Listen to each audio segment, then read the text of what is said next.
Hello, my name is William James. I'm the host of The Bald Book Geek. How are all of you? Before we get going, like, subscribe, share, do all the usual stuff, and all of my links are down below. How are you?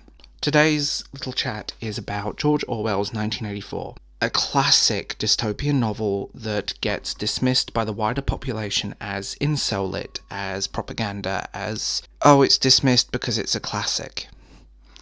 Because, all classics are problematic, apparently, without taking into historical context. The incel-lit joke, which I find hilarious, partly comes from YA readers that have no comprehension of it, or it's dismissed as a book for men.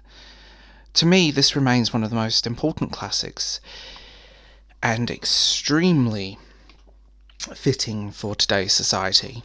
Humanity in 2020 and 2021, the changes that have happened in the last few years, and what we're walking into. So, first things first, what is 1984? The story takes place in an alternative future in the year 1984. Much of the world has fallen victim to an endless war, oppressive government surveillance, historical erasure, and propaganda. Great Britain, known as Airstrip 1, has become a province of a totalitarian superstate called Oceania, that is ruled by a party who employs the thought police to persecute individualists and independent thinkers. Big Brother, the leader of the party, enjoys an immense cult of personality despite the fact he may not even be real.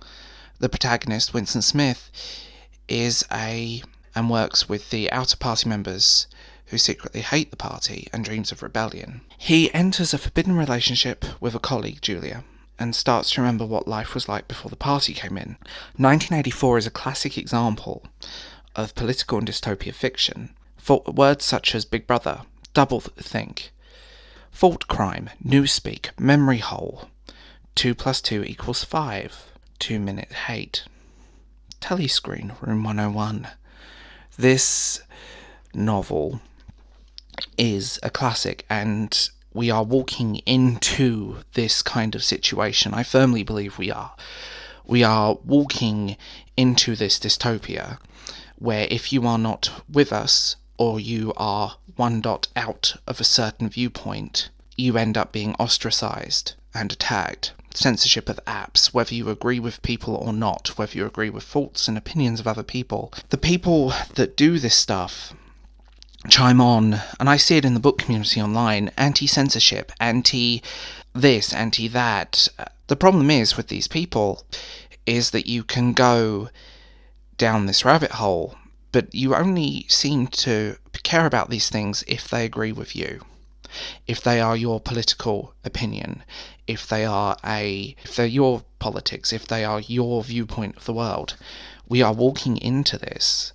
Censorship has become a day-to-day thing, newspeak and newthink, changing the meaning of words, changing how words are used, especially in context of making up words to fit certain agendas. This book should serve as a warning to people, not a guide on how to run the world.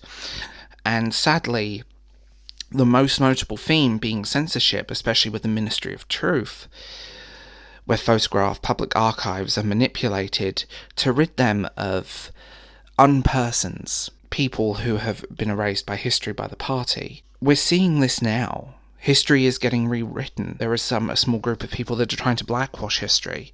There is another group trying to whitewash history. There is another group trying to change the definitions, insert things that weren't there, make it fit their viewpoint and what they think should be, rather than looking at the actual evidence. History is doomed to repeat itself, and this novel should serve as a warning. It's beautifully written, it's thought-provoking, it's dark, there is no way around that. And we all know the ending by now. I love Big Brother. The ending is absolutely depressing. Now, where do we go in adaptation? Because you don't actually have to read the book to enjoy this. There are many adaptations which are worth watching. There is a 1956 feature-length adaptation, and it's a very good adaptation. A lot of money went into that adaptation, and for the time as well, it's a stunning one. Then you have obviously the 1984, which is a phenomenal film and features the Eurythmics on the soundtrack and John Hurt. That's a stunning film. It's gritty, it's dark, I warn you. It's definitely one that captures the true spirit, and they filmed it in chronological order as well. So it really does add to the darkness. There is an up-and-coming 1984 adaptation. It was meant to be released, but the project has been just put on pause while everything going on right now. I'm looking forward to that one. There is also a 1953 television version of 1984, which is American. I'm not going to go through all of these because we'll be here for weeks, but there's also The World of George Orwell from 1965, and there's also a second television version, which is a British television version from 1954. And there have been countless radio adaptations, theatre adaptations, and there is also a very, very good opera. There is 1984, the opera, and it's so depressing, but it's so good. 1984 gets dismissed because it's a classic, because it's old, and how classics don't matter anymore, and how they should be. But really, they do matter, because we're still learning lessons from them. Like I said at the start of this video, 1984 should be a warning to us what we are walking into versus what it's become, which seems to be a handbook for the future. What's frightening is that many people are walking into this, and we're walking into a world of surveillance, of no privacy, of new think, new speech, and we are slowly losing ourselves, losing identity. So tell me what you think in the comments below. As always, I will talk to you guys later.